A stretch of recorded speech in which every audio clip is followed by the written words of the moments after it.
भगवान बड़े सुंदर पुत्र थे, बहुत अटैचमेंट थी उसके साथ। और उसका पति कहीं बाहर गांव में गया काम के सिलसिले में, तो इसके पीछे दोनों पुत्र का शरीर शांत हो गया। अब स्त्री ने कहा इसको कैसे बताऊं, ये तो पूरा कोलैप्स हो जाएगा। तो स्त्री ने कहा कि मेरे पास किसी ने 2 हीरे दिए थे रखने के लिए, अब वो वापस लेने आया है, लेकिन मैं उससे बहुत अटैच हो गई हूं। तो फिर पति ने कहा कितनी गलत बात है, जिसकी अमानत है उसको तुरंत वापस करो। तो उसने समझाया कि ऐसे 2 हीरे पार ब्रह्म ने दिए थे और अब वो वापस ले रहा है। तो उसको ज्ञानी जो होता है, ज्ञानी भक्त, वो शोक नहीं करता। जिसकी वस्तु तिस आगे राखी, जिसकी वस्तु है उसके आगे रख दी। मेरा कुछ भी नहीं है संसार में, खाली हाथ आया था, खाली हाथ जाऊंगा।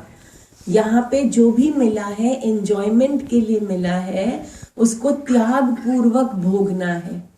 त्याग बुद्धि है अंदर में, भोगता है लेकिन त्याग पूर्वक। हे पार ब्रह्म, अगर मैं किसी से अटैच हो जाता हूँ तो आपसे डिटैच हो जाता हूँ। नाम रूप की सृष्टि से अटैच हो जाता हूँ तो पार ब्रह्म से डिटैच हो जाता हूँ। लेकिन ये क्लास है सत्य की क्लास, जिसमें सत्य से अटैच होता हूँ, सत्य से। और शोक कभी भी नहीं करता हूँ। अर्जुन शोक कर रहा है, पहला अध्याय है शोक योग। इतना शोक।